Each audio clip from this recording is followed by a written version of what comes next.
Good evening, let us start the class of the day.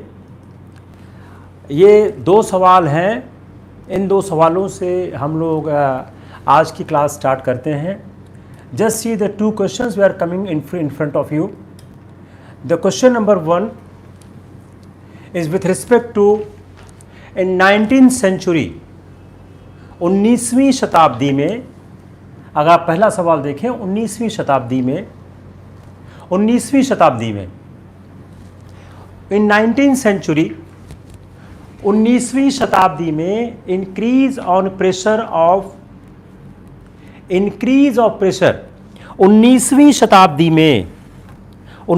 शताब्दी में जो एक दबाव आ रहा था, वह दबाव क्यों आ रहा था? जो लैंड पर, जमीन, 19वीं शताब्दी पर जमीन पर increase on pressure of land, जमीन पर दबाव क्यों आ रहा था? पहला, इंट्रोडक्शन ऑफ कॉमर्शियल क्रॉप। पहला क्या हो गया? जो एक नगदी फसल थी उनका इंट्रोडक्शन हो रहा था। दूसरा, रूइन ऑफ हैंडीक्राफ्ट, हथकरघा उद्योग समाप्त हो रहा था। तीसरा, फॉल ऑफ नेटिव गवर्नमेंट, देशी राजाओं का समापन हो गया। चौथा, migration of urban to rural, migration of the urban population to the rural population. जो जनसंख्या थी वह शहरों से गांवों की तरफ जा रही थी। अब आप इन चारों पर सवाल बताने की कोशिश करिए। नगरीय जनसंख्या ग्रामीण क्षेत्रों में चली गई, पहला क्या है? अब सवाल क्या है? 19वीं शताब्दी में जनसंख्या का भूमि पर भयंकर दबाव पड़ रहा था, क्यों? पहला क्या है? इंट्रोडक्शन ऑफ कॉमर्शियल क्रॉप, वाणिज्यिक फसलों का प्रचलन। इससे क्या हो रहा था कि लोग वाणिज्यिक फसल की ओर आकर्षित हो रहे। दूसरा, रूइन ऑफ द हैंडीक्राफ्ट, दस्तकारियों का विनाश हो रहा था। इससे क्या हो गया कि दस्तकारियों के विनाश होने से जनसंख्या कृषि पर आश्रित होने लग गई। तीसरा, देशी राज्यों का पतन। इससे क्या हो गया? देशी राज्यों के पतन के कारण रोजगार के अवसर कम हो गए। चौथा, नगरीय जनसंख्या ग्रामीण क्षेत्रों की तरफ चली गई। These are the four reasons why there was a pressure on the land। अगर आप इसको देखने की कोशिश करें, 1765 में जो कंपनी को बंगाल, बिहार व उड़ीसा के जो प्रांत थे, जब उसका भू राजस्व का प्रशासन प्राप्त हुआ, तो कंपनी उस समय इस भार को उठाने को बिल्कुल तैयार न थी। तो क्लाइव ने क्या किया? क्लाइव ने राजस्व की वसूली का कार्य था बंगाल के डिप्टी दीवान के पास छोड़ दिया। लेकिन जो एक पूंजीवादी व्यापारिक कंपनी थी, उसकी सत्ता में परिवर्तन आया और उन्होंने अपनी जो विस्तारवादी नीति को जारी किया। जो कंपनी की एक विस्तारवादी नीति थी, उस विस्तारवादी नीति के लिए अधिक धन की आवश्यकता हुई। इसलिए उद्योग और कृषि में परिवर्तन किया जाना जरूरी हो गया। देखिए, यह सवाल एक बहुत बड़े कॉन्सेप्ट के साथ डेवलप हुआ है। If you see this question, it has been developed a great concept कि कैसे जो 19वीं शताब्दी में जो परिवर्तन आ रहे थे, वह परिवर्तन किस तरह से जमीन पर दबाव डाल रहे थे। तो जो 1765 में जो कंपनी को बंगाल, बिहार, उड़ीसा का जो प्रांत था, वहां का भू राजस्व प्राप्त हुआ। उस भू राजस्व को प्राप्त करने के बाद कंपनी को राजस्व एकत्र करने में बड़ा रुचि रही थी। तो उसने क्या किया? उसने जो उसमें क्लाइव जो गवर्नर हुआ करते थे, उन्होंने राजस्व वसूली का कार्य बंगाल के डिप्टी दीवान के पास छोड़ दिया, दे दिया। लेकिन कंपनी के पास एक विस्तारवादी नीति थी। उस विस्तारवादी नीति के कारण उसको अधिक धन की आवश्यकता थी। अब अधिक धन की आवश्यकता कैसे हो सकती थी? उद्योग और कृषि में परिवर्तन। अब यह सवाल कैसे आ रहा है? उद्योग, अगर बोर्ड के सामने आऊं बोलते मैं हट जाऊंगा। उद्योग और कृषि में परिवर्तन। तो जो 1765 के बाद कंपनी की विस्तारवादी नीति थी, उस विस्तारवादी नीति के लिए कंपनी को अधिक धन की आवश्यकता थी। उस अधिक धन की आवश्यकता को ध्यान में रखते हुए कंपनी को क्या करना पड़ा? उद्योग और कृषि में परिवर्तन करने पड़े और इसलिए व्यापारिक क्षेत्र में एकाधिकार की स्थापना तो की ही की, साथ ही साथ कृषि व्यवस्था में भी परिवर्तन किए गए। तो उससे क्या हुआ, व्यापार का एकाधिकार तो कंपनी का हो चुका था, अब कृषि व्यवस्था में भी परिवर्तन होने लगा।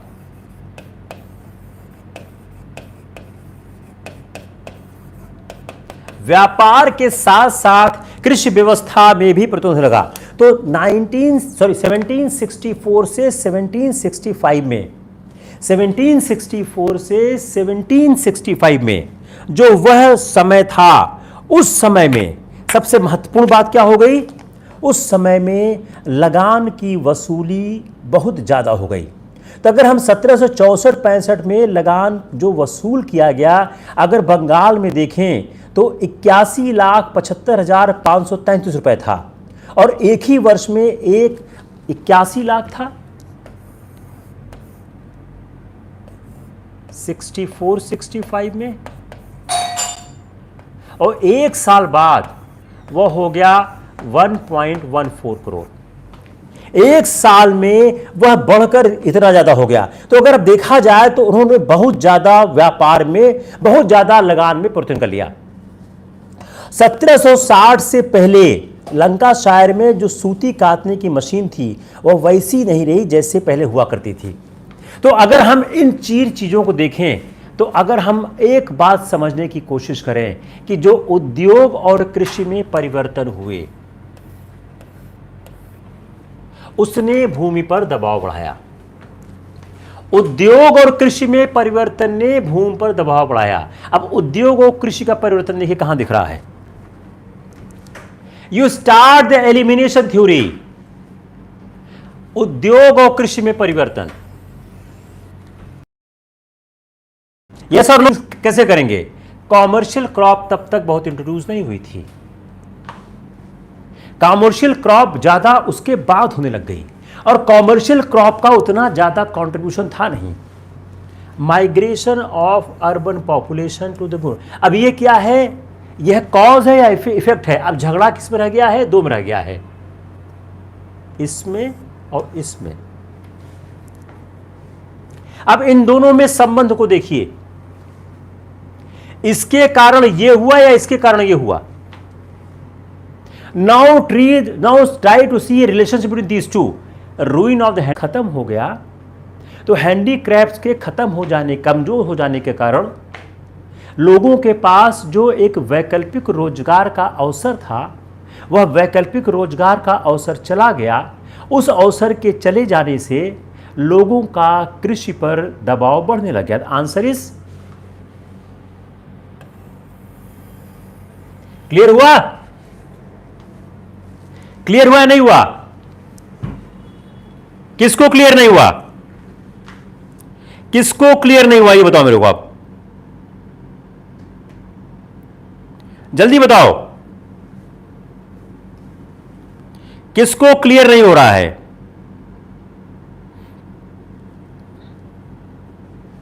कोई बोलता ही नहीं है। हो गया clear? Clear.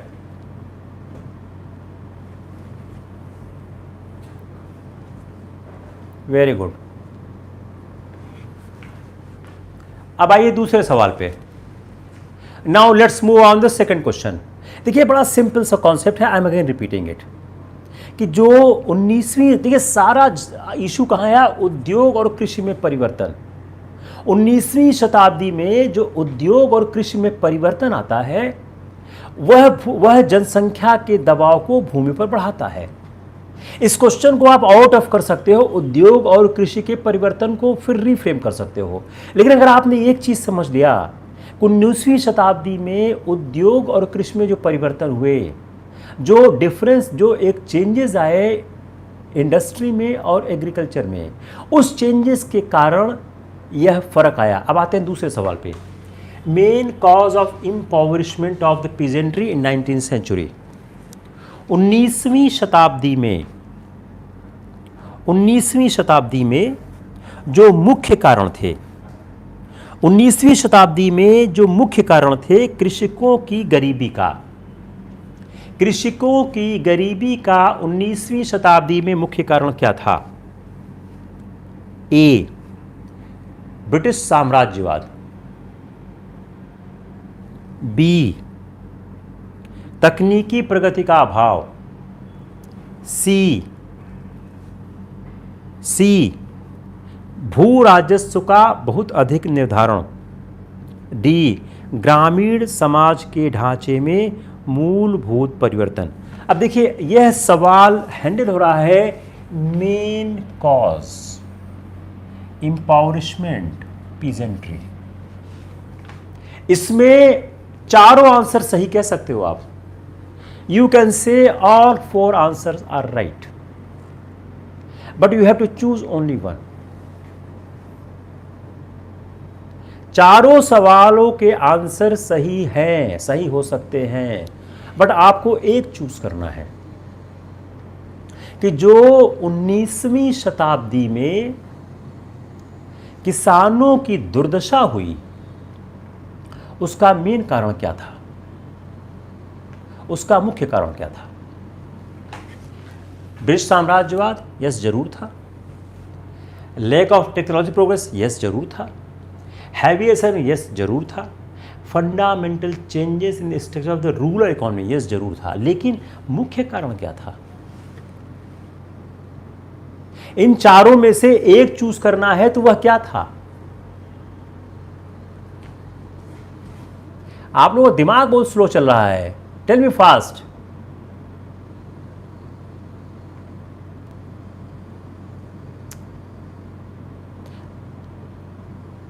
Nobody is able to answer. Avinash Pandey, आप, नरसिंह त्रिपाठी, ब्रिटिश इंपीरियलिज्म। अगला बोलिएगा भाई। 2-4 लोग आंसर दो, एक ही आदमी आंसर देते हो। और बताओ नेक्स्ट।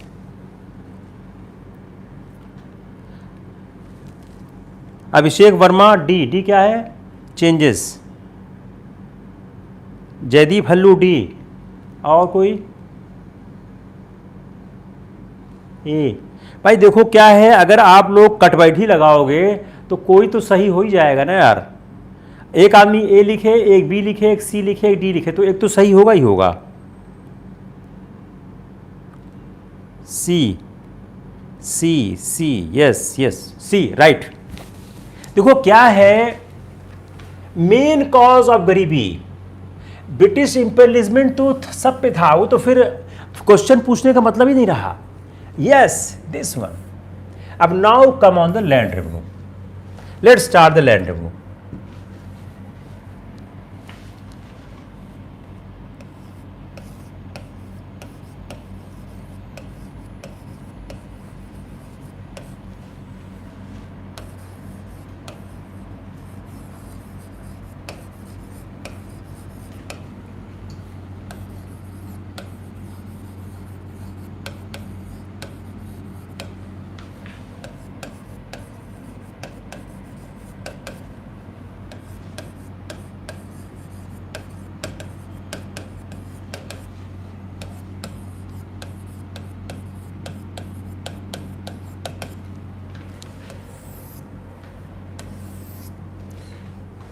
तीन लैंड रेवेन्यू सिस्टम थी आपके पास।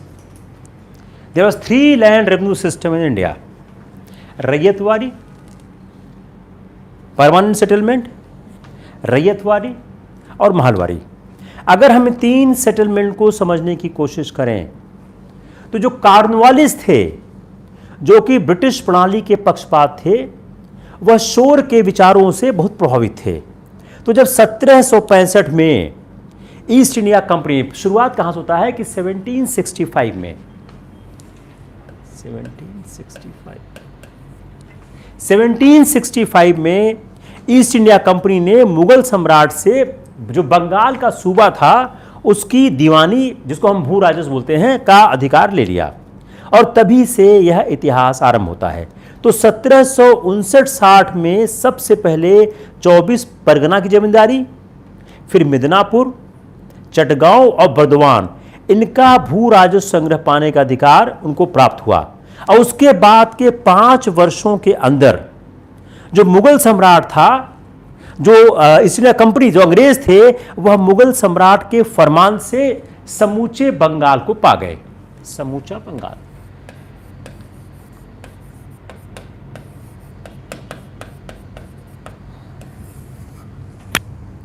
अब इससे हुआ क्या? जो पहला दौर था वह था 1764 टू 1762, यह पहला दौर था। इस पहले दौर में मोहम्मद रजा खां को नायाब दीवान बनाया गया। मोहम्मद रजा खां नायाब दीवान, मोहम्मद रजा खां, इनको नायब दीवान बनाया गया। तो मोहम्मद रजा खां को बनाया गया और लक्ष्य क्या था? कैसे ज्यादा से ज्यादा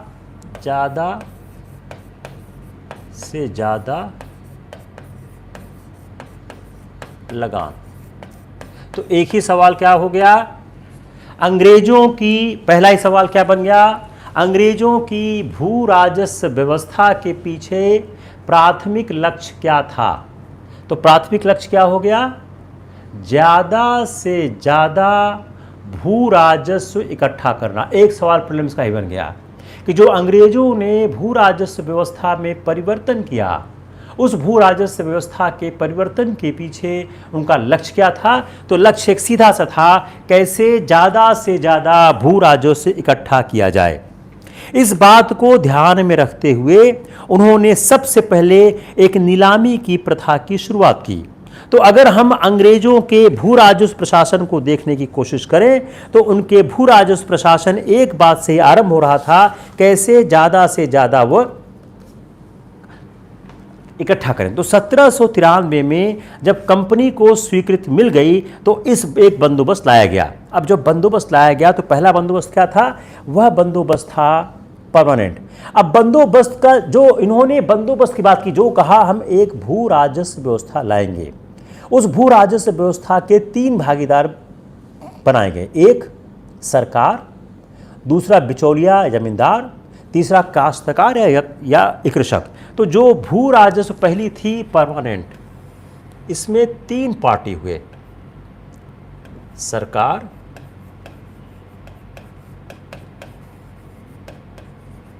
बिचौलिया मिडिलमैन और किसान। फार्मर, गवर्नमेंट, मिडिलमैन और किसान, 3 इस प्रक्रिया के तहत 3 पार्टी बनके तैयार हुए। अब इसमें से जो पहले 2 भागीदार की स्थिति निश्चित कर दी गई, इनकी और इनकी भागीदारी निश्चित।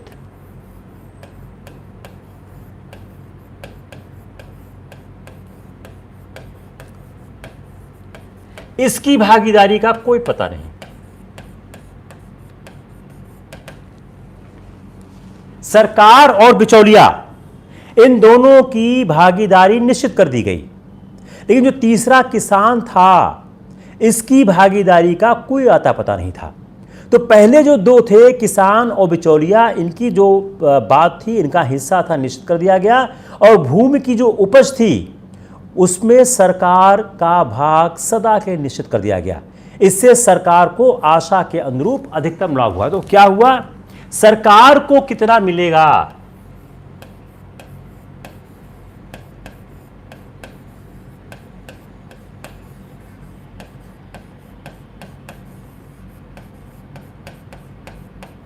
यह तय कर दिया गया।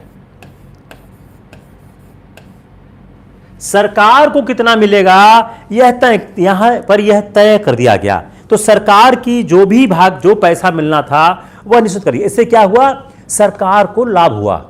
और जहां तक अगर हम इस व्यवस्था के आर्थिक पक्ष को समझने की कोशिश करें तो इतना अधिक भू राजस्व निर्धारित किया गया कि जितना पहले कभी किया ही नहीं गया था।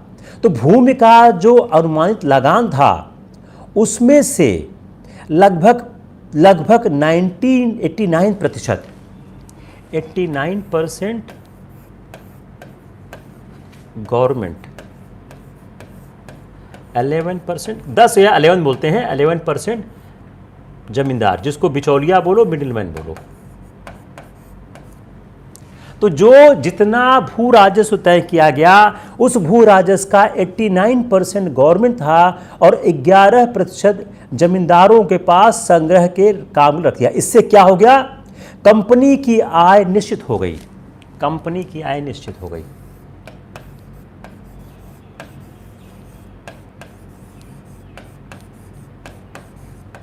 दी इनकम ऑफ द कंपनी, उसकी आय में कोई दिक्कत नहीं, वो आय निश्चित हो गई।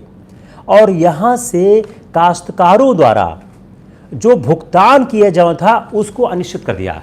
अब कितना किसान देगा इसका कोई निश्चय नहीं था, कितना पैसा किसान देगा इसका कोई निश्चय नहीं था। इसका फैसला कौन करेगा, इसका फैसला जमींदार करेगा। तो जो किसानों को प्राप्त से देना था उसको निश्चित नहीं किया गया। तो कंपनी ने अपनी लगान से जो आय थी वह निश्चित कर ली। और अगर हम इसको देखें तो वाणिज्यिक और जो प्रशासनिक आवश्यकताएं थी कंपनी की, वह आवश्यकताएं उसकी संपूर्ण हो गई। अब काश्तकार जो किसान था वह कितना पैसा लगान दे यह जमींदार की इच्छा पर छोड़ दिया गया। अब इससे फर्क क्या हुआ, इस व्यवस्था ने सरकार ने जमींदारों के हाथ पे किसानों को छोड़ दिया। अब अगर जमींदार सरकार को निश्चित राजस्व नहीं दे पाएंगे तो सरकार क्या करेगी, जमींदारों को बेदखल कर देगी। और अगर वह लगान का कुछ अंश भी जमा करवा पाने में असमर्थ रहे तो भी उनकी जमीन छीनी जा सकती है। तो दो चीज क्या हो गई कि यह व्यवस्था जो बनाई गई, इस व्यवस्था ने सरकार के पास अधिकार था कि वह उन जमींदारों को बेदखल कर सकती थी जो निश्चित समय तक लगान सरकार को जमा नहीं करवा सकते थे। और यहां तक कि अगर कोई लगान का कुछ अंश भी जमा करवा पाने में असमर्थ रहा तो उसकी जमीन छीनी जा सकती थी। तो यह एक ऐसी व्यवस्था थी जिस व्यवस्था ने सरकार के हाथ में सारे लोगों को छोड़ दिया। अब यह है जो उन दिनों की जो हालात थे, उन दिनों के हालात को देखते हुए इतनी बड़ी रकम देना आसान नहीं था। और भू राजस्व के समय ऐसी कठोरता की गई कि 1770 के बंगाल के अकाल,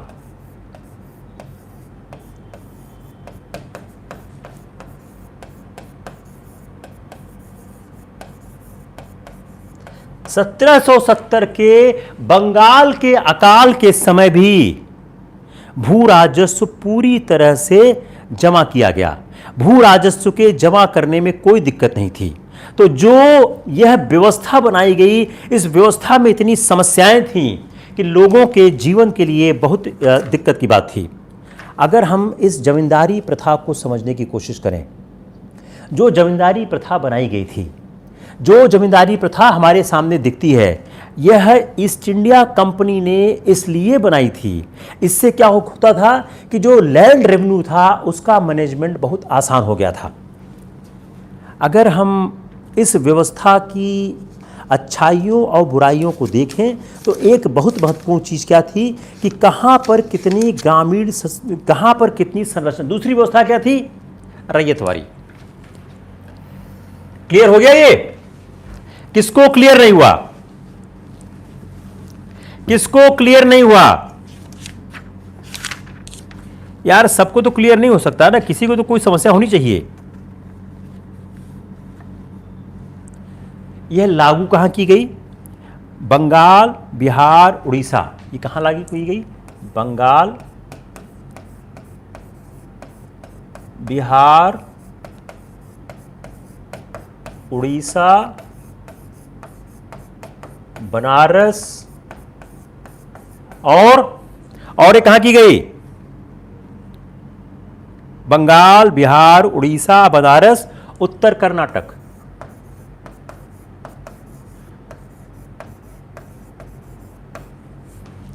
ये बंगाल, बिहार, उड़ीसा और उत्तर कर्नाटक में यह लागू की गई। इससे फायदा क्या हुआ? यह पूरे भारत के कितने क्षेत्र में लागू की गई? 19%।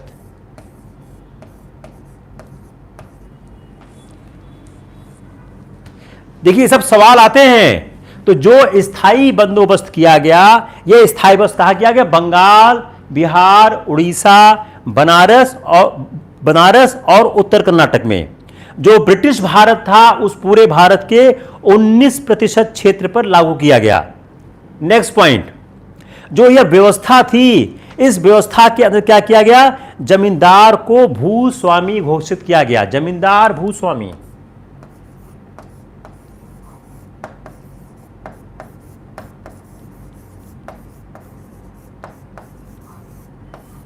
इस व्यवस्था के अंतर्गत जमींदार भूस्वामी हो गए। यह एक नया वर्ग पैदा हो गया जो जमींदार के रूप में भूस्वामी हो गया। और जो राजस्व वसूल करते थे उसका 10 से 11%, कहीं 10 बोलते हैं कहीं 11 बोलते हैं, तो आपके सवाल में 10 से 11 आएगा। 10 से 11%, 10 से 11% वह रख सकते थे अपनी पारिश्रमिक रूप में। शेष जो बचता था 89-90% वो कहां जाता था? वह कंपनी के खजाने में जाता था। आरंभ में यह अस्थायी था, लेकिन 1793 में कॉर्नवालिस ने स्थायी कर दिया। 1793 कॉर्नवालिस ने इसको स्थायी कर दिया। Cornwallis has made this to permanent. 1793 में कॉर्नवालिस ने इसको परमानेंट कर दिया। और 1793 का जो स्थायी बंदोबस्त बनाया गया, जो उसके अंतर्गत जमींदार को अपनी जमींदारी क्षेत्र का पूर्ण स्वामी घोषित कर दिया गया। ये अपनी जमींदारी क्षेत्र का पूर्ण स्वामी घोषित कर दिया गया। और जो जमींदार के द्वारा जो भू राजस्व की धनराशि निर्धारित की गई, लेकिन जमींदार अपने जमींदार किसानों से कितना लेंगे? देखिए क्या हो गया, सरकार, जमींदार, किसान, तीन पार्टी आपके सामने हैं। सरकार और जमींदार का जो आपस में संबंध है और जो रेवेन्यू लेना है वह फिक्स है। जमींदार कितना किसान से लेगा यह फिक्स नहीं था। तो इसका क्या हो गया? एक्सप्लॉयटेशन थ्योरी स्टार्ट हो गई। वह एक्सप्लॉयटेशन थ्योरी क्या थी कि जमींदार के पास इस बात की छूट आ गई वह कितना चाहे किससे वसूल कर ले। और इससे शोषण और उत्पीड़न, देखिए यही सवाल आएगा आपके उसमें क्वेश्चन में। इससे जमींदारों ने शोषण और उत्पीड़न आरंभ कर दिया। और जमींदार, और उसके बाद क्या करते थे? जमींदार वसूली का काम किसी और को सौंप देते थे। तो एक और मिडिल मैन डेवलप हो गया बिटवीन जमींदार एंड सब जमींदार। तो जो मिडिल मैन के बीच में एक श्रृंखला बनने लग गई, वो मिडिल मैन किसी और को देने लग गया। तो एक किसान के ऊपर कई मालिक तैयार हो गए जिन्होंने इनको तंग करना आरंभ कर दिया। अब जो उस समय स्थितियां थीं उसमें भूमि खरीदने के पीछे होड़ लग गई। जब किसान अपना लगान नहीं दे पाता था तो क्या है, भूमि ट्रांसफर होने लग गए। अब भूमि खरीदने की जो होड़ आरंभ हो गई उसके पीछे कारण क्या थे? सामाजिक आर्थिक कारण थे। सबसे महत्वपूर्ण क्या था? भारतीय पूंजीपतियों को, देखिए अब भूमि कैसे, बड़ा इंटरेस्टिंग पार्ट है कि जो उस समय पूरे सामाजिक परिवर्तन हो रहे थे, आर्थिक सामाजिक परिवर्तन हो रहे थे, जो भारत में निवेश की सुविधा थी, उस निवेश की सुविधा के लिए ब्रिटिश पूंजीपति निवेश कर सकते थे। भारतीय पूंजीपतियों के पास निवेश की कोई सुविधा नहीं थी। जब निवेश की कोई सुविधा नहीं थी तो भारतीय पूंजीपति क्या कर सकते थे? उनके पास लिमिटेड ऑप्शन अवेलेबल थे। उस लिमिटेड ऑप्शन अवेलेबल होने के कारण वह जमीन की तरफ मुड़ने लग गए। और जमीन हमेशा से ही हमारे देश में एक ऐसी बात रही है, हर आदमी उसको खरीदना चाहता था। तो एक पॉइंट आप क्या लिखेंगे? निवेश के अवसर की कमी। सवाल क्या है कि जमीन को खरीदने की होड़ क्यों आरंभ हो गई? उत्तर क्या है? सामाजिक आर्थिक कारण। सामाजिक आर्थिक कारण क्या निकल रहा है कि भारतीय पूंजीपतियों को कंपनी के बॉन्डों में धन लगाने से रोका गया। तो जो स्वदेशी बैंक व्यवस्था थी उसकी हालत ठीक नहीं थी, वह बंद होने के कगार पे थी। तो जब स्वदेशी बैंक व्यवस्था नहीं है और बॉन्डों में हम धन नहीं लगा सकते हैं, तो भारतीय व्यापारी बैंकरों का स्थान धीरे धीरे किसने लिया? ब्रिटिश एजेंट ने लिया।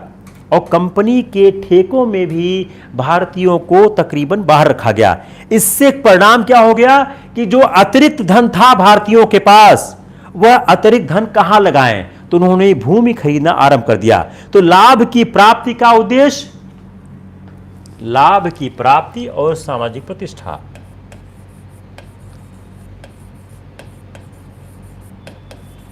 लाभ की प्राप्ति और सामाजिक प्रतिष्ठा, यह दो महत्वपूर्ण कारण थे जिसके कारण लोगों ने जमीन खरीदनी आरंभ की।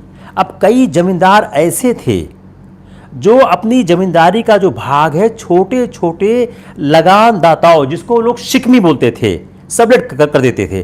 और इस व्यवस्था से नए जमींदारों का उदय हुआ। नए जमींदारों का उदय, नए जमींदारों का उदय, नए जमींदारों का उदय, नया न्यू जमींदार क्लास जो है वह उत्पन्न हो गया। अब यह जो व्यवस्था थी, इस व्यवस्था को, यह जो प्रथा थी स्थायी बंदोबस्त की, यह प्रथा उसके प्रतिकूल थी। देखिए, जो प्रथा बनाई गई थी, इस प्रथा में यह नहीं था कि सबलेट करेंगे, लेकिन 1819 में सबलेट को 1819 में मान्यता दे दी गई। सबलेटिंग को 1819 में मान्यता दी गई। इससे क्या हो गए? काश्तकार निरंतर गरीब होते चले गए। यह जो प्रथा थी, इससे काश्तकार निरंतर गरीब होते चले गए। अब चूंकि उनका सारा पैसा चला जाता था रेवेन्यू देने में, तो वह उचित खाद का इंतजाम नहीं कर पाते थे, अच्छे कृषि के कहते हैं कार्य नहीं करते थे, और इसके कारण उनकी हालत दिन पर दिन खराब हो रही थी। अब जो 19वीं शताब्दी के प्रारंभ में जो भारत की ग्रामीण अर्थव्यवस्था थी, इसका एक महत्वपूर्ण पहलू क्या हो गया कि योग्य कृषि भूमि के वितरण पर जनसंख्या का बढ़ता दबाव। देखिए, जो सवाल मैंने आपको बताया था उसका आंसर आ गया कि 19वीं शताब्दी के आरंभ में जनसंख्या पर दबाव बढ़ने लग गया कि जो आपका जो लैंड रेवेन्यू असेसमेंट है, वह लैंड रेवेन्यू असेसमेंट यहां पे आपका आने लग गया। अब काश्तकारों का जो नियमित जो उनका भू राजस्व था, वह अगर वसूल नहीं कर पाते थे, अगर जमींदार सरकार को राजस्व नहीं दे पाते थे, तो इससे क्या होता था? सरकार के सामने कठिनाई आई। तो लॉर्ड वेल्लेसली ने जमींदारों को और अधिक मजबूत बनाने की प्रक्रिया शुरू की। अब हम समझने की कोशिश करते हैं कि आखिर सरकार ने ऐसा क्यों किया। आखिर सरकार ने जमींदारी प्रथा में इतनी जमींदारों को छूट क्यों दी। हम अब इसको समझने की कोशिश करते हैं कि जो किसानों का जो हक था वह निश्चित क्यों नहीं किया गया। आखिर क्यों उन्होंने जमींदारों के हाथ में यह छोड़ दिया कि आप चाहे जितना राजस्व ले लो।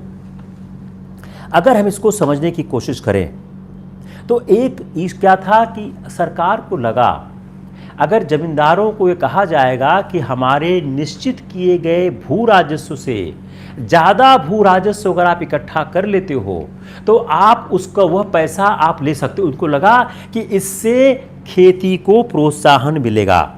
तो जो यह स्थायी बंदोबस्त था, इस स्थायी बंदोबस्त में जो कंपनी ने यह तय नहीं किया कि कितना भू राजस्व जमींदार किसान से इकट्ठा करें, उसके पीछे दो फायदे थे। एक, बार बार का जो भू राजस्व निर्धारण था उसकी परेशानी से सरकार बच जाएगी और सरकार को अपना मोटा मोटी 9/10 मिल जाएगा। और अगर कोई अधिशेष उत्पादन होता है उसमें जमींदार को फायदा होगा। तो जमींदार और किसान मिलकर भूमि की उत्पादकता को बढ़ाने की कोशिश करेंगे। तो जो भू राजस्व निर्धारण का जो मामला था, उस मामले में यह बहुत बड़ी सोच थी। लेकिन यह बहुत बड़ी सोच जो थी बहुत सफल नहीं हो पाई।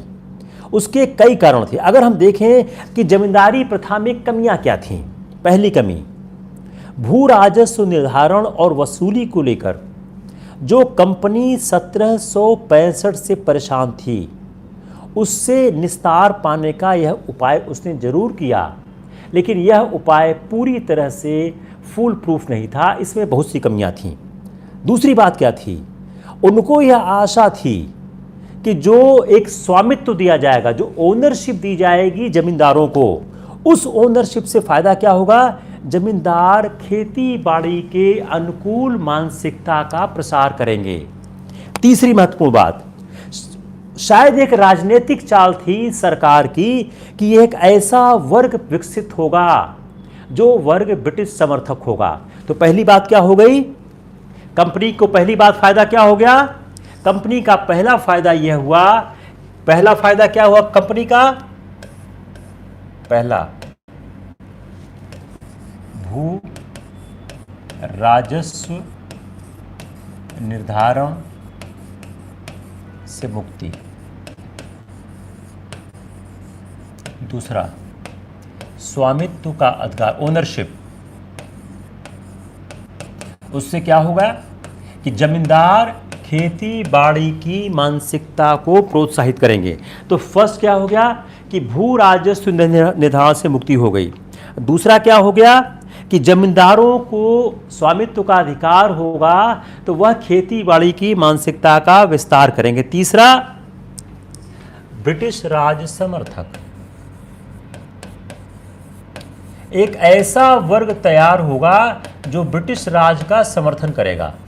शायद ये बात ठीक भी थी, बाद में उनको इसका सहयोग प्राप्त हुआ। तीसरा, ब्रिटिश राज समर्थक। चौथा, अगर जमींदार भू राजस्व जमा करने में असमर्थ होगा तो जमींदारी नीलाम हो जाएगी, जिसको सनसेट कानून के रूप में आप लोगों ने जरूर सुना होगा। और इस उम्मीद से बनाया कि अगर दक्षता का अभाव होगा, जमींदारी एक हाथ से दूसरे हाथ में चली जाएगी। जमींदारी का ट्रांसफर, एफिशिएंसी,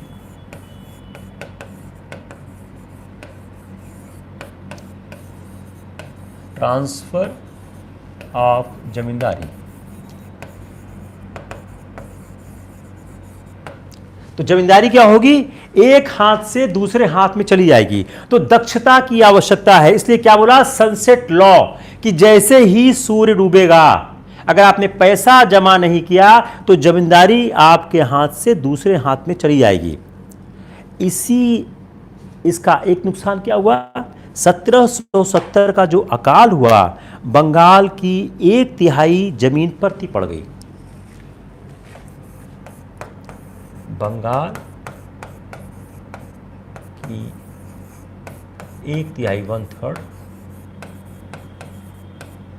परती 1770। तो ये जो 4-5 पॉइंट हैं, इन 4-5 पॉइंट को देखें तो जमींदारी प्रथा की कमियां क्या थी। जो सरकार को लग रहा था कि वह अच्छी बात है, वह सरकार के लिए अच्छी बात, जो भू राजस्व का निर्धारण से मुक्ति मिल गई। इससे क्या हुआ कि अगर आपकी फसल खराब हो गई तो भी आपको भू राजस्व देना ही देना होगा। स्वामित्व का अधिकार देके आपने पूरे सिस्टम को ही चेंज कर दिया, और स्वामित्व के अधिकार के कारण जमींदारों का कब्जा होने लग गया। जो आपने बोला कि ब्रिटिश राज समर्थक होंगे, एक ऐसा वर्ग तैयार हो गया जो आम जनता से दूर हो गया, और जो एफिशिएंसी का कॉन्सेप्ट दिया उससे ट्रांसफरेबल कर दी जमींदारी। फायदा क्या हुआ, एक हुआ जमींदार स्वामी भक्त हो गए, दूसरा वसूली में दक्षता की बात हो गई, तीसरा खेती का विस्तार हो सकता था लेकिन खेती का विस्तार नहीं हो पाया। तो ब्रिटिश राज की स्थापना से अगर हम देखें तो जमींदार लोग जो यह इकट्ठा किया करते थे, उन इकट्ठा किए करने के कारण जो लोग थे, लोगों को बहुत समस्या का सामना करना पड़ा। चलिए अब 2 सवाल बनाते हैं। लेट्स मेक 1 और 2 question. It's clear, anyone has doubt? किसी को कोई समस्या है?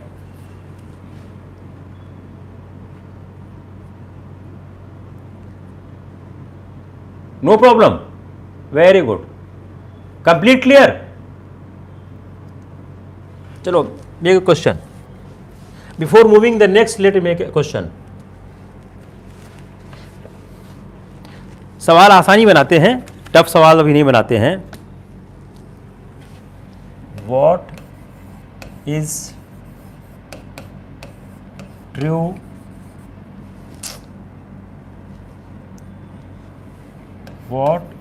true for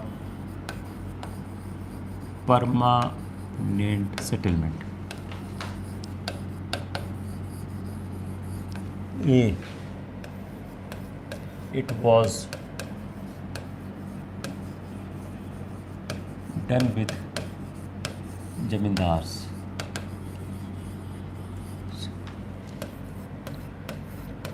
It was done with benevolent concept.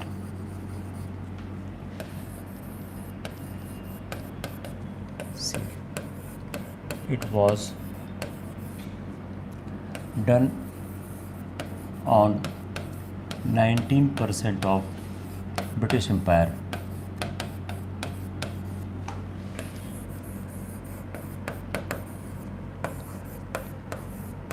It was extended to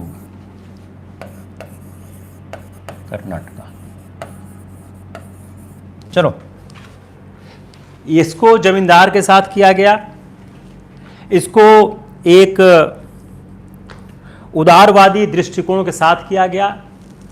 यह भारत ब्रिटिश राज के 19% इलाके पर किया गया. इसको कर्नाटका तक विस्तारित किया गया. Tell me what is right answer?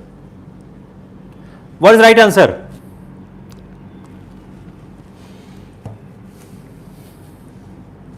बताएं जल्दी से.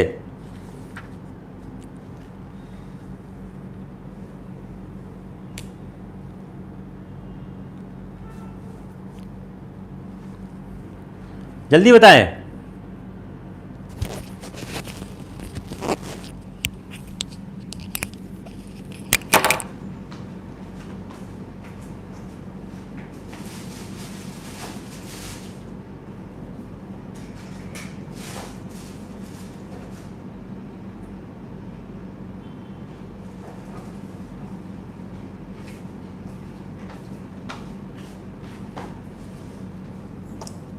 बताइए.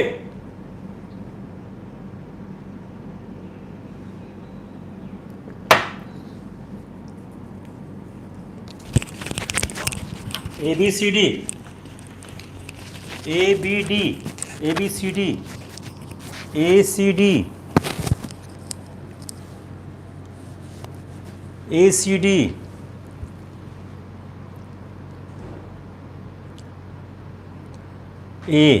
ACD.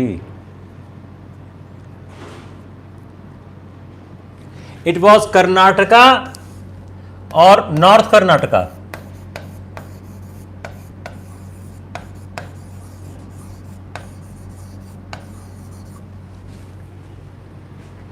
इट वॉज कर्नाटका और नॉर्थ कर्नाटका. तो कर्नाटका सही कैसे हो गया फिर?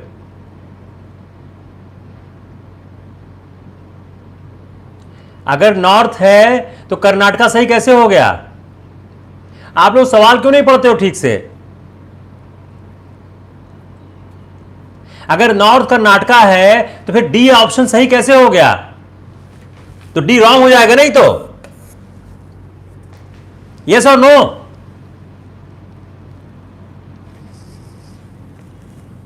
डी तो रॉन्ग हो गया ना आपका.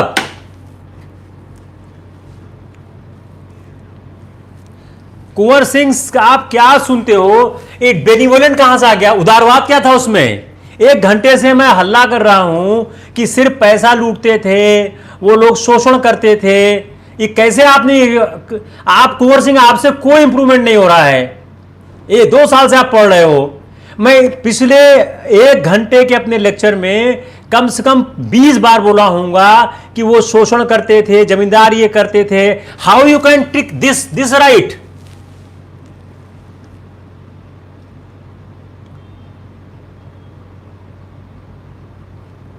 हल्का सा क्वेश्चन घूम जाता है, आप लोगों से हैंडल नहीं होता है। सब लोगों ने इसको सही कर दिया, सब ने। ये किसी ने जहमत नहीं उठाई देखने की कि कर्नाटका है या नॉर्थ कर्नाटका है।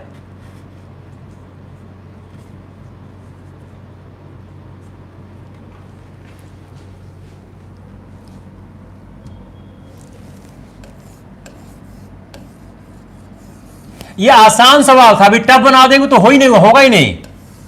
दूसरा है रैयतवारी। अब देखिए, यह समझने की आवश्यकता है हमको कि जो जमींदारी प्रथा था, इससे सरकार अलग क्यों हटने की बात सोचने लग गई। सरकार क्यों बिचौलियों के साथ हटके जनता के साथ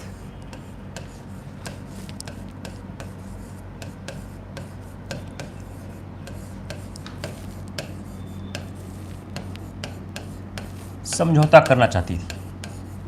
आखिर क्यों?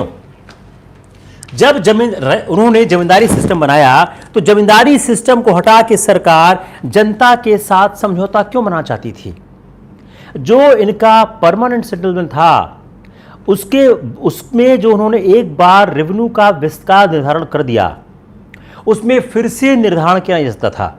और कृषि के विस्तार और बाजार के साथ जो बाजार की वृद्धि हो रही थी, उससे सरकार हिस्सा चाहती थी। सरकार क्या चाहती थी? सरकार ने क्या बोला कि परमानेंट सेटलमेंट तो एक बार में हो गया,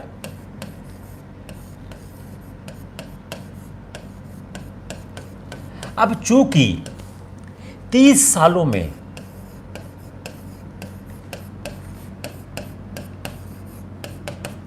कृषि और बाजार का विस्तार हो रहा था, जब कृषि और बाजार का विस्तार हो रहा था, expansion of agriculture market, then सरकार वांटेड इट्स ओन शेयर, सरकार अपना हिस्सा चाहती थी। अब अपना हिस्सा कैसे हो सकता है?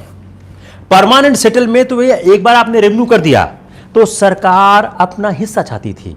तो जो इंग्लैंड की उदारवादी विचारधारा थी, उपयोगितावादी विचारधारा, इंग्लैंड की उपयोगितावादी विचारधारा इस बात के लिए कह रही थी कि सरकार अपना हिस्सा बढ़े हुए बाजार में प्राप्त करे।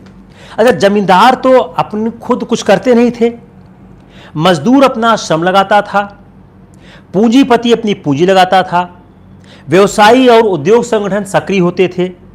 उनसे कर लेने का मतलब क्या था? उत्पादन का बोझ उन पर लादना। उससे क्या हो रहा था? विकास अवरुद्ध हो रहा था। चूंकि जमींदार कुछ नहीं करता था, केवल स्वामित्व के कारण एक आय को प्राप्त करता था, केवल स्वामित्व के कारण।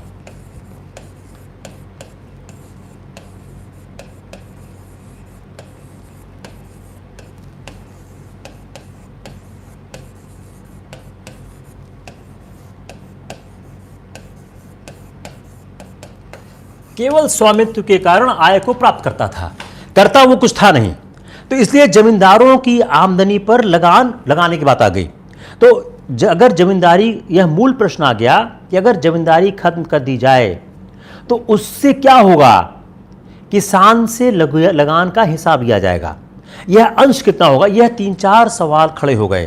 तो उन्होंने दूसरी व्यवस्था की तरफ देखना शुरू किया कि रैयतवारी विशेषता। इस सर थॉमस रो और कैप्टन रीड, यह सवाल बहुत आता है। Sir Thomas Roe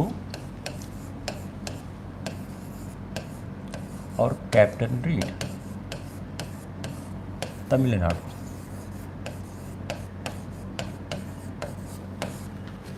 sir Thomas Roe और कैप्टन रीड ने तमिलनाडु में जो पहले का मद्रास था, उसमें उन्होंने इस व्यवस्था को लागू किया। उसके बाद इसे महाराष्ट्र, पूर्व बंगाल, आसाम, कुर्ग, महाराष्ट्र,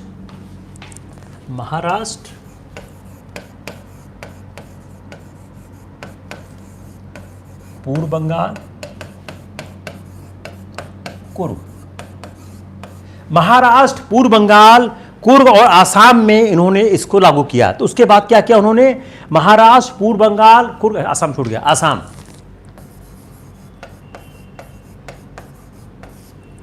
इन जगहों पर इस व्यवस्था को लागू किया।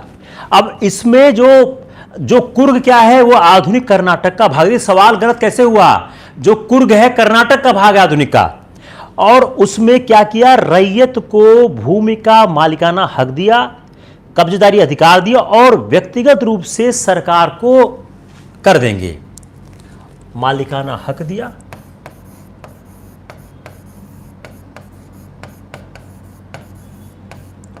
और सीधे सरकार को देंगे।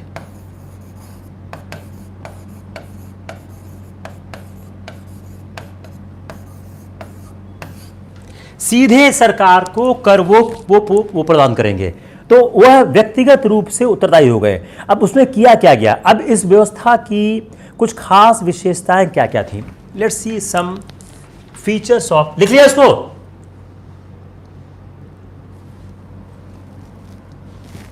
फीचर्स, इसके फीचर्स क्या क्या थे? अब देखिए, पहले इसको समझने की कोशिश करते हैं कि जो यह व्यवस्था लाई गई, इस व्यवस्था में पहला काम किया गया, जो कृषि भूमि की पैमाइश थी, जो कृषि का भूमि था, उसकी जो पैमाइश का काम किया गया कि कैसे वह कृषि भूमि की पैमाइश करे, और कैसे उस कृषि भूमि की पैमाइश करने के बाद उस कृषि भूमि से राजस्व की बात करें। तो फर्स्ट इशू क्या किया उन्होंने कि जो कृषकों के भू राजस्व का जो निर्धारण था, उसके लिए तो कृषकों के भू राजस्व का व्यक्तिगत निर्धारण,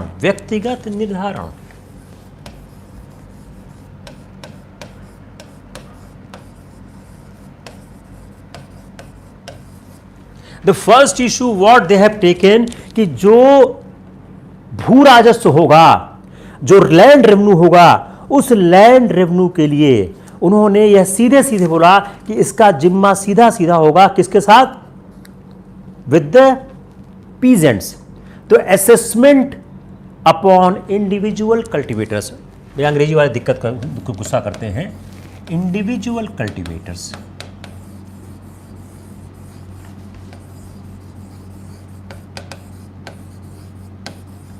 तो क्या हो गया? Assessment with individual cultivators. जो इंडिविजुअल कल्टीवेटर्स हैं उनके साथ कार्य आरंभ किया गया। दूसरा महत्वपूर्ण बात क्या किया गया? It was the first issue. Second issue, उन्होंने क्या बोला कि खेतों की पैमाइश करो और कृषि उत्पादन का आकलन करो। तो दोनों दूसरा महत्वपूर्ण काम क्या किया कि बोला कि जो आपके पास खेत है, जो जमीन है, measurement of field and estimate of produce, measurement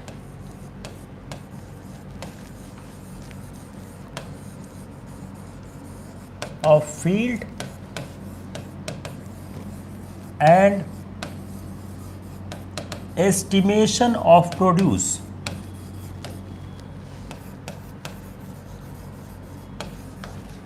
Got it?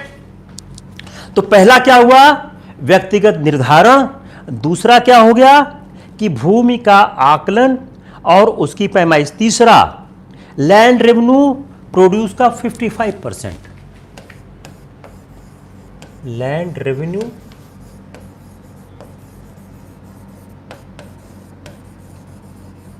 Produce का 55%, उत्पादन का 55%।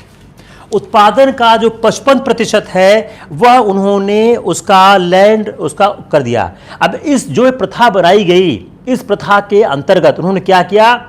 भूमि की पैमाइश की, लेकिन पैमाइश बहुत ठीक नहीं थी।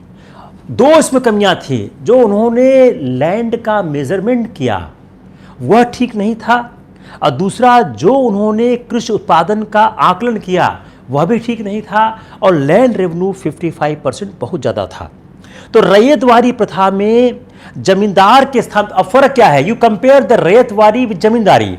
रैयतवारी में जमींदारी प्रथा के जगह पर किसान को मालिक बनाया गया, लेकिन उसकी हालत में सुधार नहीं हुआ। क्यों नहीं हुआ? भूमि की कीमत इतनी ज़्यादा गिर चुकी थी कि बाजार में इस मूल्य पर भूमि के खरीदना संभव ही नहीं था, वो अलाभकारी हो गया था। और भू राजस्व की इतनी ज़्यादा दर थी कि कृषि अलाभकारी हो गया। अभी चूंकि दो कारण थे, एक लैंड प्राइसेस, सेकेंड रेवेन्यू इतना ज्यादा था कि कृषि अलाभकारी हो गया। कृषि क्या हो गया? कृषि अलाभकारी हो गया। तो जो खेती से कोई फायदा होने की कोई चांस नहीं थे, और रैयतवादी क्षेत्र में क्या हो गया? यहां पर किसान महाजन के चंगुल में आ गए।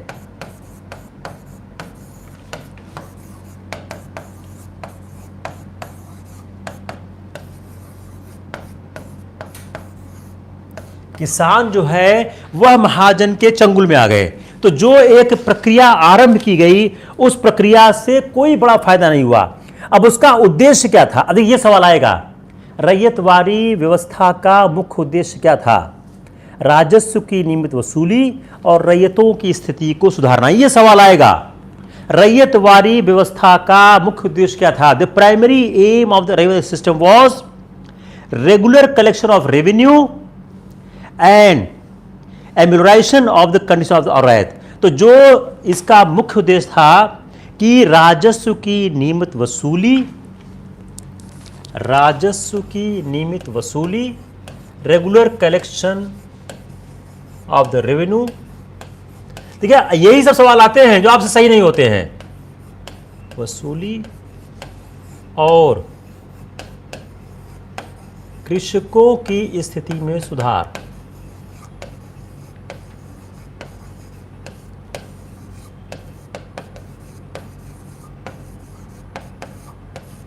The improvement, the regular collection of the revenue and improvement in the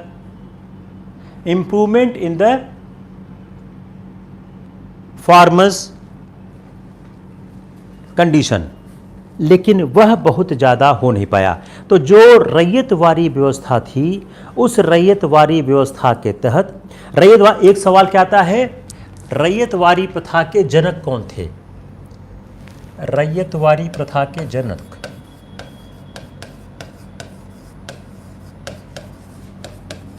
answer क्या? Who started this? Answer Munro, Thomas Munro. यह सवाल बहुत आता है, यह सवाल काफी आता है। तो और देखिए 3-4 चीज महत्वपूर्ण है। I am again repeating for your recapitulation. Point number 1, ryotwari प्रथा के जनक कौन थे? Thomas Munro. Point number 2, ryotwari प्रथा का मूल अधिकार क्या था? रैयत के साथ सीधे करार करना। कितना लगान लगाना था, ये बड़ा प्रश्न था। अब लगान कैसे लगाओ? उन्होंने सिस्टम क्या दिया? उत्पादन का खर्च निकाल लो, उस खर्च से निकलने के बाद जो बचेगा उसका 50%। देखो सिद्धांत क्या था, कैसे राजस्व तय करो, how you can estimate revenue, राजस्व तय करें। पहला,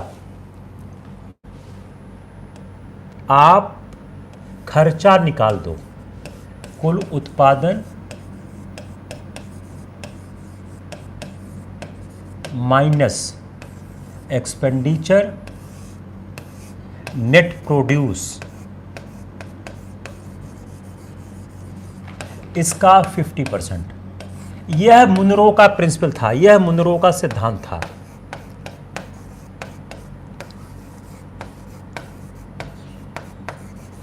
मुनरो का सिद्धांत क्या था? टोटल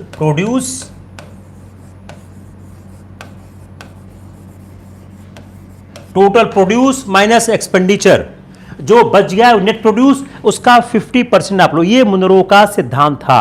तो अगर आप बहुत अर्थशास्त्र को समझिए, कुल आय में से खर्चे को निकाल दिया जाए,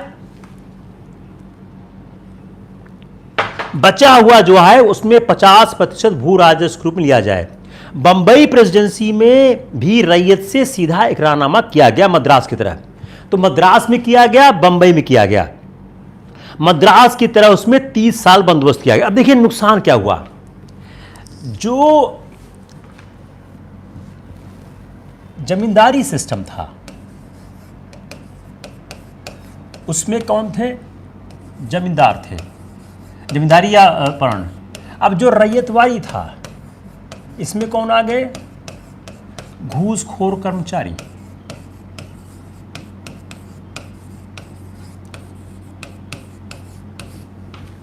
तो जो रैयतवाड़ी समस्या था, मद्रास और बंबई दोनों जगह पर समूह और संगठन के स्तर पर ग्रामों के अस्तित्व को जो उन्होंने किया, तो जो उन्होंने ये किया उसमें जो मद्रास में मुनरो ने, बंबई में जो उन्होंने इसको स्टार्ट किया, रैयतों के साथ जो सीधा इकरारनामा किया, उससे क्या हुआ कि जो राजस्व प्रशासन तंत्र में जो ग्राम व्यवस्था था, राजस्व प्रशासन तंत्र में ग्राम व्यवस्था, राजस्व प्रशासन तंत्र में जो ग्राम व्यवस्था थी, यह खत्म हो गई। जो राजस्व व्यवस्था थी, ग्राम थी, उस व्यवस्था का कोई स्थान नहीं गया। उसकी जगह कौन ले लिया? इनको रिप्लेस किसने किया? ये आ गए। जो राजस्व प्रशासन तंत्र में जो एक ग्राम व्यवस्था थी, उसकी जगह कौन आ गए? घूसखोर कर्मचारी आ गए। और इन सरकारी कर्मचारियों ने अपना दमन शुरू कर दिया गया। जो उत्तर भारत में जहां से कहते हैं शुरू किया, जो उत्तर पश्चिम भाग है, वहां गांवों के राजस्व प्रशासन को काम पे लाने पर विचार किया गया। तो जो यह व्यवस्था आई उत्तर भारत में, उन्होंने कहा इसका कुछ और विकल्प लाते हैं। जो उत्तर पश्चिम भारत था, जो अपना आज का उत्तर प्रदेश है, तो जो रैयतवाड़ी व्यवस्था थी, इस रैयतवाड़ी व्यवस्था के तहत, अभी रैयतवाड़ी व्यवस्था कितने क्षेत्र में नहीं, यह 52% पूरे भारत के 52% भाग पे,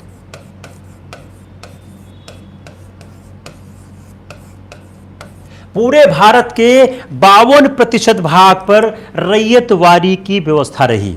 तो रैयतवाड़ी व्यवस्था बहुत अच्छा काम नहीं कर पाई और इसलिए उसकी जगह एक तीसरी व्यवस्था को जन्म दे दिया। तीसरी व्यवस्था क्या आई? महालवाड़ी।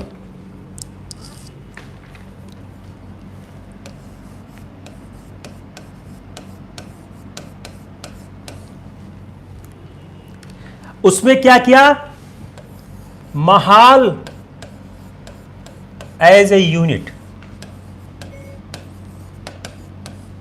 आदमी पर्सनली एंड क्यूमुलेटिवली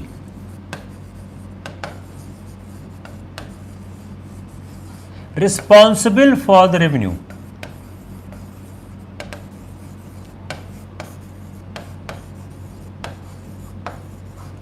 महाल के रूप में उन्होंने महालवाड़ी व्यवस्था में क्या बोला? महालवाड़ी व्यवस्था में जो भू राजस्व का निर्धारण था, यह महाल या संपूर्ण ग्राम के उत्पादन, किस आधार पर?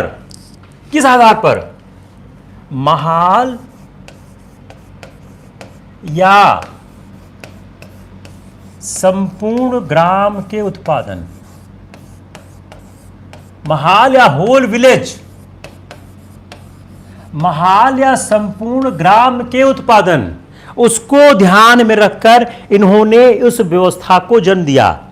अब इसका मतलब क्या होता था कि इस व्यवस्था में जो राजस्व का निर्धारण किया गया, उसमें महाल के जो समस्त कृषक थे, जो सारे उसके भूस्वामी थे, उनका जो निर्धारण वो संयुक्त रूप से, महाल का पूरा संयुक्त रूप से,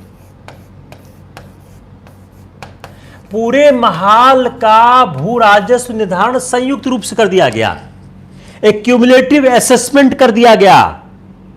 लेकिन भू राजस्व की जो अदायगी थी, कृषक भूस्वामियों द्वारा व्यक्तिगत रूप से यह असेसमेंट किया पूरे महाल का,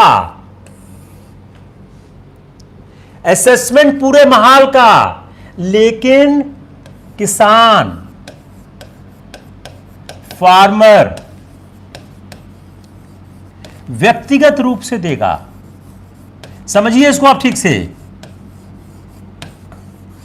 समझिए इसको ठीक से कि जो उन्होंने रेवेन्यू असेसमेंट किया, रेवेन्यू असेसमेंट किया पूरे महाल का, लेकिन जो अदायगी थी व्यक्तिगत रूप से होती थी। इसका मतलब क्या हुआ कि जो महालवारी व्यवस्था थी वह द्विस्तरीय थी, द्विस्तरीय व्यवस्था, टू टायर सिस्टम। एक सवाल हो गया प्रीम का और कि कौन सी व्यवस्था तीनों में टू टायर सिस्टम थी, जमींदारी, महलवारी और रैयतवारी। तो इसमें क्या होता था, यह टू सिस्टम थी, यह द्विस्तरीय थी। इसका मतलब क्या हो गया कि जो पूरा गांव समुदाय था वह संयुक्त रूप से और व्यक्तिगत जो कृषक भूमि था वह व्यक्तिगत रूप से। तो द्विस्तरीय का मतलब क्या हुआ, महाल संयुक्त रूप से, ज्वाइंटली, किसान व्यक्तिगत रूप से।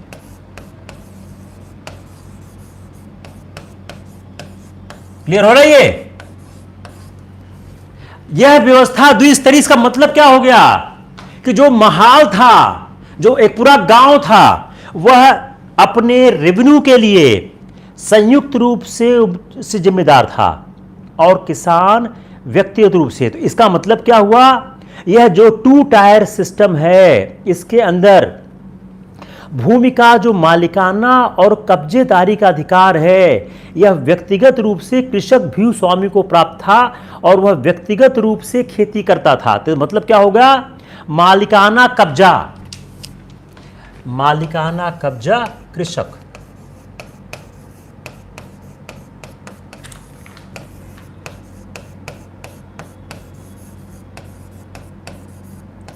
मालिकाना कब्जा किसका हो गया, कृषक का। किसान का मालिकाना कब्जा हो गया, उस पर अधिकार करता था। लेकिन दूसरी बात क्या हो गई, कृषक जो सरकार को भू राजस्व का भुगतान था वह संयुक्त रूप से। तो दूसरा क्या हो गया, जो कृषक थे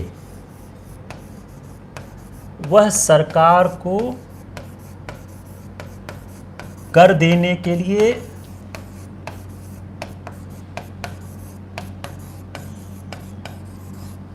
संयुक्त रूप से उत्तरदायी थे।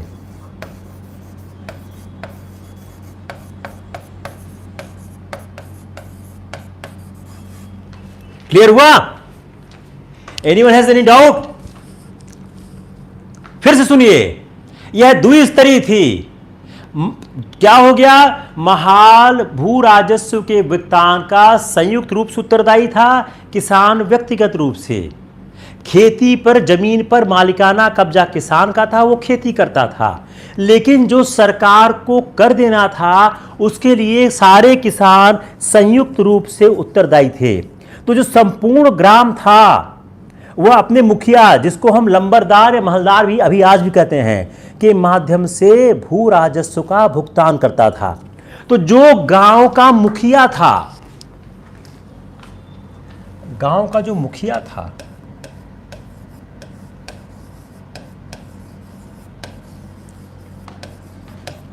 जिसको लंबरदार, महालदार, कई नाम से बुलाते हैं, वह भू राजस्व जमा करता था। वह गांव से इकट्ठा करता था और जमा करता था।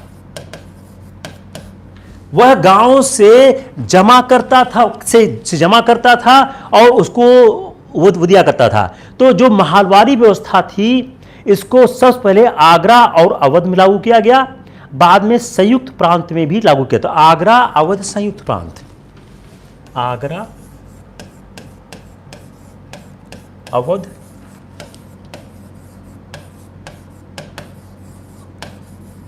संयुक्त प्रांत। आगरा, अवध, संयुक्त प्रांत, तीन जगहों पर यह व्यवस्था लागू की गई।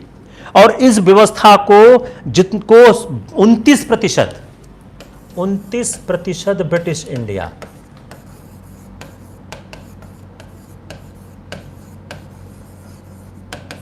29% ब्रिटिश इंडिया क्षेत्र पर यह व्यवस्था लागू की गई। जो दो योजनाएं थीं, रैयतवारी और परमानेंट, उसके सफल हो जाने के बाद इसको एक मध्यम मार्ग के रूप में अपनाया गया और उन दोनों जो प्रथाओं का जो एक बेहतर भाग था वह इसमें शामिल किया गया। इसका उद्देश्य क्या था, जमींदारी प्रथा के अनुरूप एक निश्चित राजस्व प्राप्त हो और साथ ही साथ रैयतवारी व्यवस्था की तरह सरकार और किसानों के बीच संबंध बनाए रखा है। देखिए क्या था, it was a mixture, it was a hybrid system, hybrid.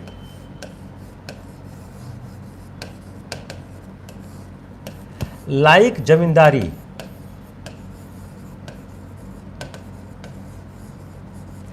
Permanent revenue,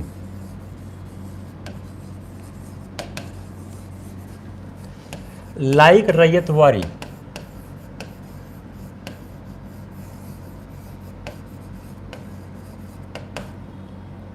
relation with रैयत।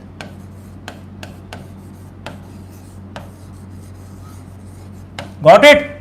तो जमींदारी प्रथा और रैयतवारी प्रथा दोनों के तत्वों को समावेशित किया गया। तो इससे क्या हुआ, सरकार और किसानों के बीच इसका जो उद्देश्य हुआ कि जमींदारी प्रथा का जो एक खास बात था कि एक निश्चित राजस्व प्राप्त हुआ, साथ ही साथ क्या हुआ, रैयतवारी की तरह इनका सरकार के साथ संबंध हुआ। सरकार और किसानों के बीच जो बिचौलिए थे, लंबरदार लाए गए, लेकिन उनको जमींदारों की तरह अधिकार नहीं दिए गए। तीसरा, बिचौलिए आए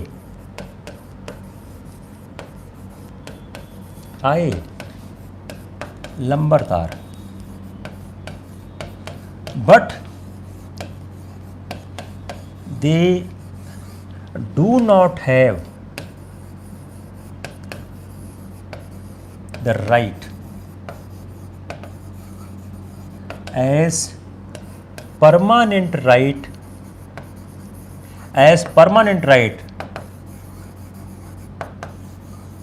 जमींदार्स were having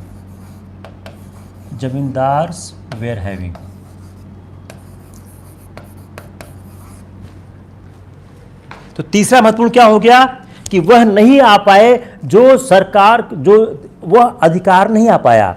सरकार ने जो कृषि की अर्थव्यवस्था थी, इसके प्रत्यक्ष प्रबंधन का जो अधिकार था अपने पास रखा। खेती और भू राजस्व से कोई ताल्लुकात नहीं था। चौथा, मैनेजमेंट और admin with government, but collection of revenue no, but collection of revenue no,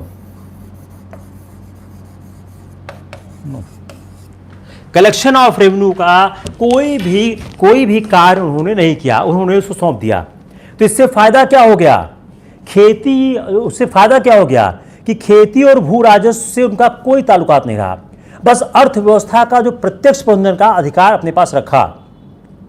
अगर हम इसको एक रियलिटी में देखने की कोशिश करें, जो सभी ग्रामवासियों को किया क्या, वास्तविकता हुई क्या, अधिकार सभी ग्रामवासियों को नहीं दिए गए, केवल ग्राम के बड़े परिवारों के समूह को दिए गए।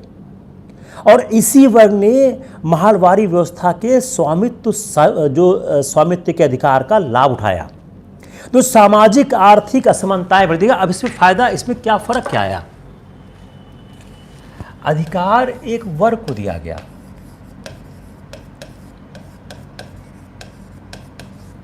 असमानता बढ़ी, असमानता बढ़ी, इनइक्वलिटीज का इंक्रीज होना शुरू हो, क्योंकि एक वर्ग था उसको सारे अधिकार मिल गए और असमानता बढ़ी, और निश्चित भू राजस्व का उद्देश्य पूरा भी नहीं हुआ, और जो ग्रामीण समुदाय का विखंडन हो गया, निश्चित भू राजस्व भी नहीं मिला।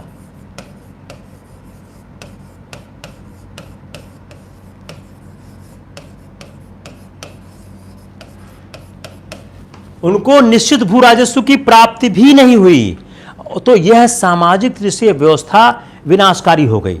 अगर हम तीनों व्यवस्थाओं को एक छोटी से शॉर्ट समरी में देखने की कोशिश करें, बंगाल में परमानेंट सेटलमेंट, मद्रास और बंबई में अस्थायी 30 वर्षों का रैयतवारी बंदोबस्त, और उत्तर भारत में 30 वर्षों का महलवारी। तो एक सवाल और क्या हो गया, परमानेंट सेटलमेंट मेनली हुआ बंगाल में। मद्रास और बंबई में स्थायी 30 वर्ष का रयतवारी रहा। उत्तर भारत में 30 वर्ष का महलवारी रहा। अब इसी महलवारी जो बंदोबस्त के जो स्थान काल को अगर हम देखें तो इसी को बाद में थोड़ा सा बदलकर पंजाब और एमपी में लागू किया गया। अब यह जो व्यवस्था है, इस व्यवस्था ने, इन तीनों व्यवस्थाओं ने जो भी कार्य किया हो, इन तीनों व्यवस्थाओं ने लोगों के, जो हमारे जो किसान लोग थे, उनके साथ बहुत जाति की गई। उन तीनों लोगों का कोई भी भला नहीं हुआ। तो अगर हम यह देखें कि जो महलवारी व्यवस्था कहती क्या थी, इस व्यवस्था का मुख्य बात क्या था कि प्रत्येक व्यक्ति खेती करके अपने लिए निर्धारित कर को चुकाए, लेकिन अंततः वह अपने साथियों के अंश के लिए और सबके अंश के लिए उत्तरदायी था। अगर आप महलवारी व्यवस्था को देखें तो वह ऐसा नहीं था, वह अपने अंश,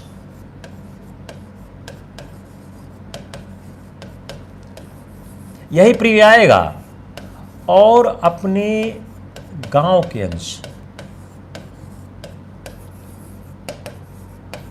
सबके लिए उत्तरदायी था।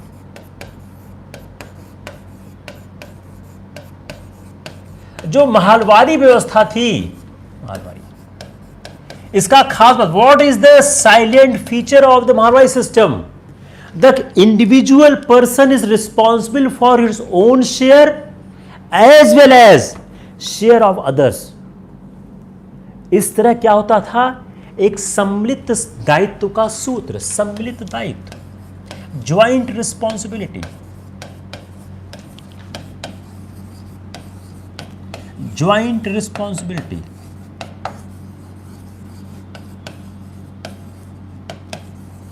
ज्वाइंट रिस्पॉन्सिबिलिटी थी कि आप अपने के अलावा, अपने से ही आपको अपने के अलावा और लोगों के भी हित का ध्यान रखना होगा। तो इस तरह जो ग्राम व्यवस्था थी, इस ग्राम व्यवस्था में जो उन्होंने एक नया तत्व प्रवेश किया, भू राजस्व की 3 प्रक्रियाओं के द्वारा। अब जरा हम इस भू राजस्व के दूरगामी परिणाम को समझने की कोशिश करते हैं। इसने क्या किया? जीवन का बुनियादी परिवर्तन किया। पुरानी ग्रामीण अर्थ, जो पुरानी ग्रामीण, अब देखिए इसका परिणाम क्या हुआ, प्रभाव क्या हुआ, इफेक्ट क्या हुआ? आत्मनिर्भरता। जो ग्रामीण आत्मनिर्भरता थी, जो पुरानी ग्रामीण आत्मनिर्भरता थी, उसको समाप्त कर दिया। दूसरा, स्थायी बंदोबस्त ने जिस कुलीन वर्ग को जन्म दिया, जमींदार का जन्म,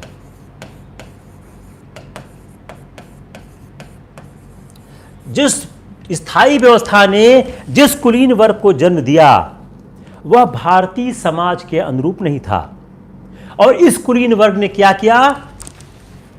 साम्राज्यवाद को मजबूत किया।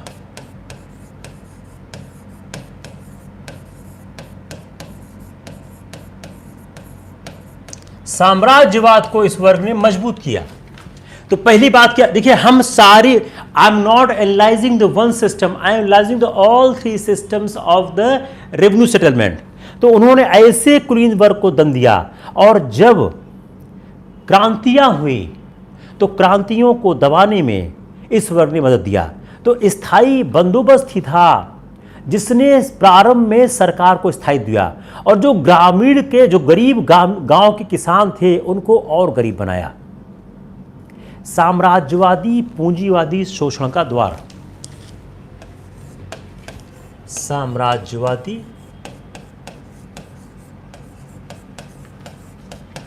पूंजीवादी शोषण का द्वार। साम्राज्यवादी पूंजीवादी शोषण का द्वार खोल दिया गया। एक नया साम्राज्यवादी शोषण आने लग गया। जो जमीन की निजी मिल्कियत थी और जो व्यक्तिगत कर, जो कर निर्धारण था और कर अदायगी थी, उसकी प्रथा शुरू हो गई। अब लगान अब लगान का आधार फसल न होकर भूमि का टुकड़ा हो गया। एक ऐसा क्रांतिकारी परिवर्तन हुआ। पहले क्या होता था, लगान खड़ी फसल का एक भाग होता था और इसकी राशि हर साल अलग अलग हो सकती थी। नई व्यवस्था ने क्या किया, लगान का आधार फसल न होकर भूमि का टुकड़ा, लगान का आधार चेंज कर दिया, बदल दिया। पुरानी व्यवस्था में जो लगान का आधार था वह खड़ी फसल हुआ करती थी, तो फसल अच्छी खराब हुई उस आधार पर लगान निर्धारित होता था। नई व्यवस्था ने क्या बोला, अब भूमि के आधार पर होगा। फसल अच्छी हो बुरी हो से कोई ताल्लुकात नहीं होता है। रैयत की स्थिति सबसे खराब हो गई। जमींदार निश्चित राशि तो लेगा ही लेगा, क्योंकि सरकार का क्रोध उसके ऊपर था। रैयत और जमींदार के बीच जो लगान का मामला था वह आपस में छोड़ दिया गया। भूमि की निजी मिल्कियत, भूमि की निजी मिल्कियत,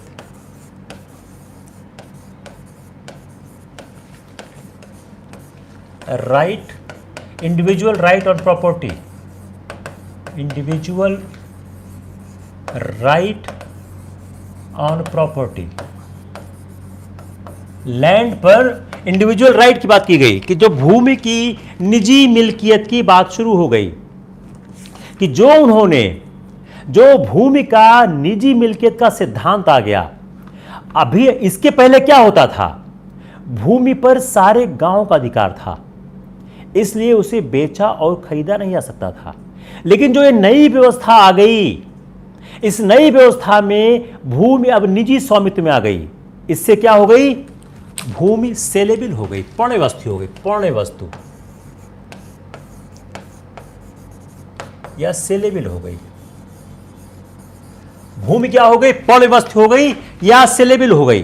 तो इससे क्या हो गया, इसको खरीदा जा सकता था, बेचा जा सकता था, गिरवी। इससे इसका नुकसान फायदा क्या हुआ, विपरीत जब परिस्थिति आती थी, जमींदार को कर चुकाना होता था, उस समय क्या होता था, भूमि दांव पे लग गई, भूमि को आप खेतों पर। अब यहां से क्या हुआ, साहूकार वर्ग जमीन ले लिया, साहूकार वर्ग का जन्म हो गया, साहूकार वर्ग का जन्म हो गया। चूंकि भूमि पण्य वस्तु हो गई तो साहूकार एक नया वर्ग आ गया। अब ऋण न चुकाने की स्थिति में जमीन का हस्तांतरण हो गया। तो इस नई लगान व्यवस्था ने जो भारत का ग्रामीण वर्ग संरचना थी उस पर गहरा प्रभाव डाला। ग्रामीण समुदाय के जो आपसी संबंध थे उनका जो पहले आकलन या निर्धारण होता था वह जातिगत संबंधों को होता था, धार्मिक आधार थे, परंपराएं थीं, रीति रिवाज थे। लेकिन अब ब्रिटिश कानून की जो संहिता आ गई उसके कारण वह पुराने संबंध टूट गए, परंपराएं टूट गई, परंपराएं टूट गई। जो पुरानी परंपराएं थीं उन परंपराओं को तोड़ दिया गया। अब इससे एक नया कानूनी जामा शुरू हो गया और इसके परिणाम स्वरूप जो कुछ वर्ग उभर के सामने आए, उन वर्गों ने अपने आप को इस तरह से समाज के सम्मुख प्रस्तुत किया और 1833 की मुक्त व्यापार नीति जब आरंभ हो गई उसके बाद पूरे भारत का ढांचा ही बदल गया। मेरे ख्याल से इतना सफिशिएंट है आज के लिए। तो अगर हम ब्रिटिश साम्राज्यवादी उपनिवेश को हम देखने की कोशिश करें तो शायद दो बहुत महत्वपूर्ण चीज़ हो गए कि आर्थिक अधिशेष उन्होंने भारत से ले जाना शुरू कर दिया और भारत का किसान पूंजी विहीन होने लग गया। आपके ये लैंड रेवेन्यू का पार्ट हो गया। अब आपका कुछ सवाल हम जरूर करते हैं। देखिए जितने मैंने सवाल इस पर देखे पिछले कुछ सालों के जो बनाए गए हैं वो सवाल हल होना आसान बिल्कुल नहीं है। जब तक आप एक बहुत अलग ढंग से पढ़ाई नहीं करोगे कोई भी सवाल हल नहीं होगा। अब अलग ढंग से पढ़ाई कैसे होती है, किस तरह होती है, इसका फैसला आपको निश्चित रूप से करना होगा। अब हम आपके कुछ 2 4 5 सवाल बनाते हैं। आज टाइम काफ़ी हो गया, 1.5 घंटे की क्लास हो गई है, इतनी लंबी क्लास शायद ठीक नहीं होती है। आप लोग इंटरेक्टिव सेशन क्या करिए, लिखा करिए। आप लोगों को पढ़ने से मुझे इस बात की थोड़ा से संतोष मिलता है कि आप लोग ग्रैस्प कर रहे हो। मैं हमेशा मानता हूँ कि जो ब्रिटिश शासन का आर्थिक प्रभाव है वह आधुनिक इतिहास का एक कठिन भाग है। तो इस आधुनिक इतिहास के कठिन भाग को समझने की थोड़ा सी मेहनत करनी पड़ती है। मुझे नहीं लगता है कि जितना पढ़ा दिया उससे बाहर सवाल आएगा, क्योंकि मुझे कुछ बचता हुआ दिख नहीं रहा है। अगर कुछ दिखेगा तो हम जरूर कल देखने की कोशिश करेंगे। आप लोग पढ़ें, कल हम tomorrow is the Friday, tomorrow is Thursday, तो I will start from here. अब हम डीपर कॉन्सेप्ट में आने की कोशिश करेंगे कि और इसका प्रभाव क्या हुआ। देखिए, अभी तक का जो पढ़ाया गया, इवन मेंस में भी कोई सवाल मुझे दिख नहीं रहा है जो इसके बाहर आएगा। भू राज्य मेंस में इस बात की संभावनाएं काफ़ी कम है कि आपसे कहा जाए कि आप तीनों व्यवस्थाओं को लिखो। इसकी संभावनाएं बहुत कम है। ज़्यादा संभावना ये पूछने की है, ज़्यादा संभावना ये पूछने की है कि इनका असर क्या हुआ, कैसे इसने भारत के आर्थिक इतिहास को प्रभावित किया। देखिए, आप लोग सवाल फिर गलत कर रहे हो। आज मैंने कर्नाटका में सिर्फ एक चेंज किया, नॉर्थ कर्नाटका हटा दिया, आपने सवाल गलत कर दिया। पिछले 1.5 साल से सारे मॉक टेस्ट में आपके मार्क्स खराब आ रहे हैं। उसका सिर्फ एक कारण है कि आप सवाल को समझते नहीं हो। Try to understand this. Will see you tomorrow again. I will tell you the right time when I will see you. Take care.